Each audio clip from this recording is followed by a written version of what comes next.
নমস্কার, দিগন্ত বার্তা YouTube news চ্যানেলে আপনাদের স্বাগত জানাই। এই মুহূর্তের সবথেকে বড় খবরের দিকে আমরা নজর রাখব। দুপুর 1:38 আহমেদাবাদ বিমানবন্দর থেকে টেক অফের কিছুক্ষণের মধ্যেই ভেঙে পড়ে এয়ার ইন্ডিয়ার লন্ডনগামী ফ্লাইট AI-171।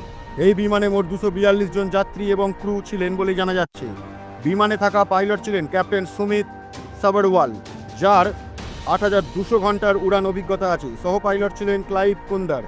বিমানটি টেক অফের পরেই মেডে কল পাঠায় এয়ার ট্রাফিক কন্ট্রোলকে, কিন্তু তারপরেও কোনো যোগাযোগ করা হয়নি বলেই জানা যাচ্ছে। বিমানটি মেঘানিগড় এলাকায় আবাসিক অঞ্চলে ভেঙে পড়ে। ঘটনাস্থল থেকে দেখা গেছে ঘন কালো ধোঁয়া আর দাউ দাউ করে জ্বলতে থাকা ধ্বংসস্তূপ। স্থানীয় পুলিশ ও দমকল বাহিনী দ্রুত ঘটনাস্থলে পৌঁছায়। বহু আহতকে উদ্ধার করে স্থানীয় হাসপাতালে ভর্তি করা হয়েছে বলে খবর। উদ্ধার কাজ চলছে যুদ্ধকালীন তৎপরতায়। প্রধানমন্ত্রী নরেন্দ্র মোদী নিজে ফোনে যোগাযোগ করেন বেসামরিক বিমান চলাচল মন্ত্রী রামমোহন নাইডুর সঙ্গে। তিনি দ্রুত ঘটনাস্থলে যাওয়ার নির্দেশ দিয়েছেন। গুজরাটের মুখ্যমন্ত্রী ভূপেন্দ্র প্যাটেল আহতদের চিকিৎসায় সব রকম ব্যবস্থা নেওয়ার নির্দেশ দিয়েছেন। পশ্চিমবঙ্গের মুখ্যমন্ত্রী মমতা বন্দ্যোপাধ্যায়ের তরফ থেকেও গভীর শোক প্রকাশ করা হয়েছে। এয়ার ইন্ডিয়া ও টাটা গোষ্ঠীর চেয়ারম্যান এন চন্দ্রশেখরন শোক জ্ঞাপন করে জানিয়েছেন, নিহত ও ক্ষতিগ্রস্তদের পাশে রয়েছেন তারা।